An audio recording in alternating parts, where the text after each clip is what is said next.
Hey guys, welcome back to the channel. Today it is Saturday morning, a bit chilly, 46 degrees. We have a full battery, 314 miles. It's about 10:03 a.m. here, Saturday morning, late February. And we are going to do a quick full self-driving test here, point out how this is actually improving quite significantly. I know there's a lot of news and press right now related to Tesla's full self-driving, and it's definitely a lot better than it originally was. So what you're going to do is see a lot of readouts directly on the dash here, where it's going to pick up things like the lines on the road, the right side boundaries, things like cones, as you can see there right to the right of me.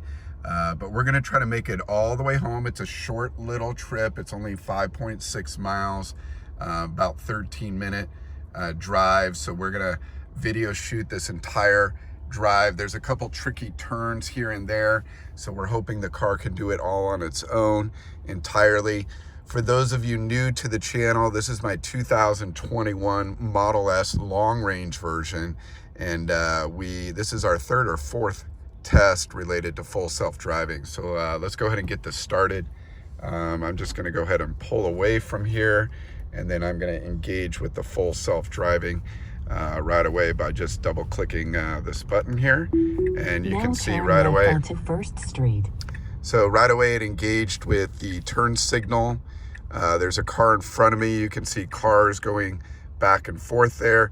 Tend to look at the main screen here while you're also looking at the road, because the main screen is the computer, the AI picking up things. It needs to look to the left to take a left, and it needs to look to the right to make sure there's room. This is sometimes where I've had to intersect with full self-driving to make sure that it doesn't go out, especially if there's a car coming.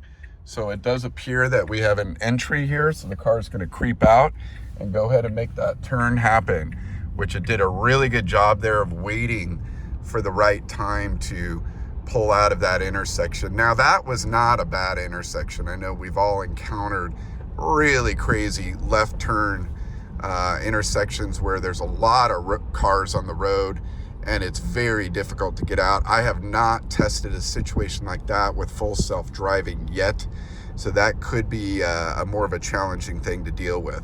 But in this situation right now, you can see there's not a lot of traffic at all on the road.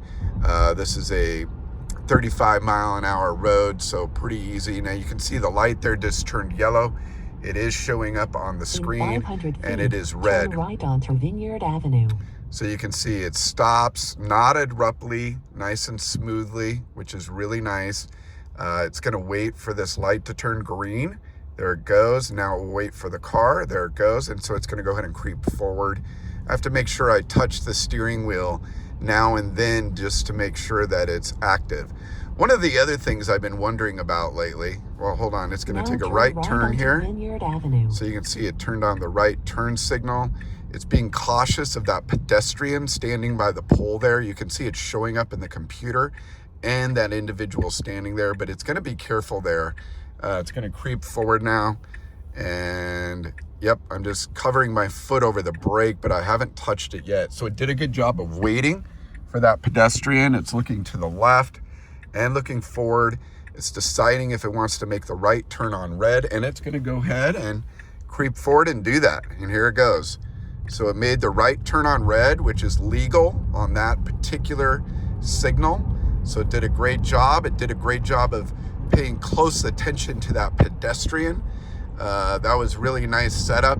And now it's cruising down. I am going to slow it down a little bit because this is a 25-mile-an-hour road. So I'm going to slow it down here a little bit, down to 31 actually, just to be a little more within the guidelines of the speed limit here.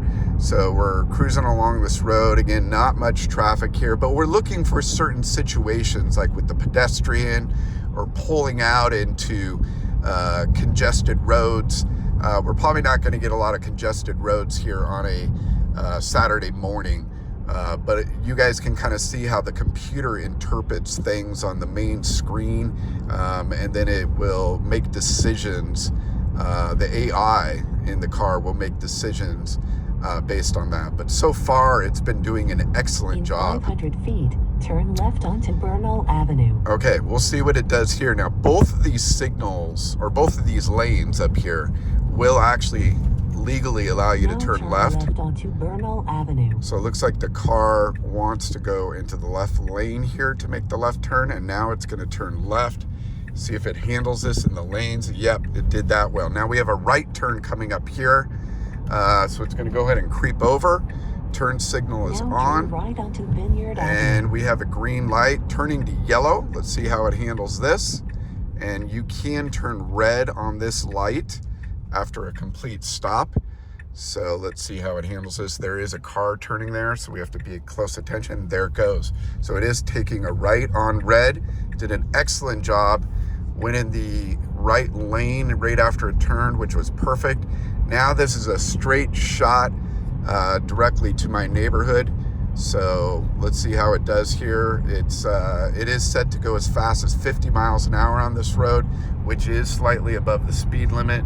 But we do have a car in front of us that is paying a little bit closer to that speed limit, even though we are going 48 miles an hour right now.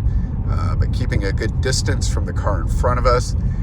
We're about 3.8 miles away from my neighborhood.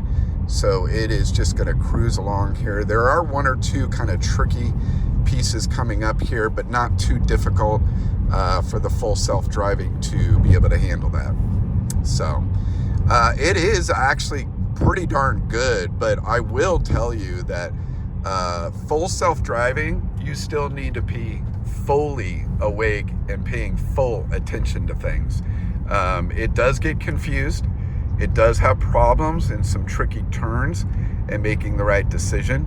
Does it relieve stress in driving? I'm not sure, honestly. We'll continue to debate that and discuss that. If you guys want to leave any comments down below, I welcome that. If you have a Tesla and it has full self-driving, let me know. Does it relieve stress when you're driving, or does it increase stress? I guess would be the question. Put that comment down below if you can. So right now we're just cruising along here. It is handling, I disengaged accidentally on that as I was trying to let the steering yoke know that I was conscious on the autopilot, which you have to do about every minute or so, just tapping the steering wheel. I tapped it too hard, which disengaged the full self-driving, so I just re-engaged it very quickly there. So just cruising along here, no problems at all. There's probably no rain affecting the camera system right now. There may be a couple dots on it, but overall it's not affecting the AI and the decision making on the camera. So it seems to be pretty clear because it is making good decisions so far that I've seen in some of the complicated decisions, especially with that pedestrian. But both those turns were right turns at a red traffic light, which it did an excellent job of. So no complaints on that. We're getting close to my neighborhood where we will end the video.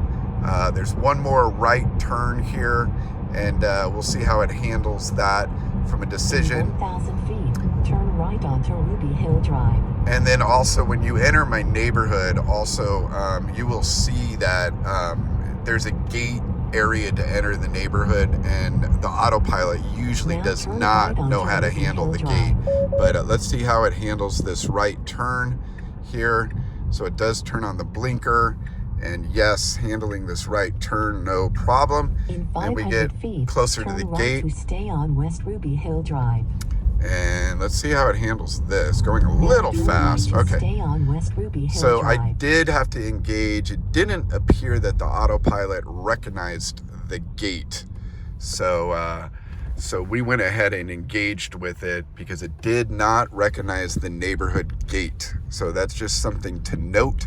If any of you guys are using full self-driving, going into a neighborhood that is a gated community, just something to note. So far it did really well, as you could see there. Short little drive. I'll keep posting these full self-driving videos. Hopefully this helps you guys. Any of you that don't have a Tesla, thinking about getting a Tesla, it's a pretty amazing experience, but I will tell you, you do have to pay attention. And those of you that do have a Tesla and maybe haven't paid for the full self-driving, I would try it out with their subscription model for a month first, maybe do it around a road trip, and that'll really allow you to appreciate it, or not do it. But that service model they have monthly is really nice, rather than throwing out the entire amount when you buy the car. I wouldn't suggest that. In hindsight, I wouldn't do it again. I would look to the monthly, where I can activate it and deactivate it when needed. So anyways, thanks a lot for joining me for this short video, guys, on full self-driving. If you have any questions or comments, leave them below. Also, please give me a thumbs up, and please subscribe to the channel if you haven't already. Put any comments down below. More than happy to answer those for you. Thanks again, guys. Have a great weekend.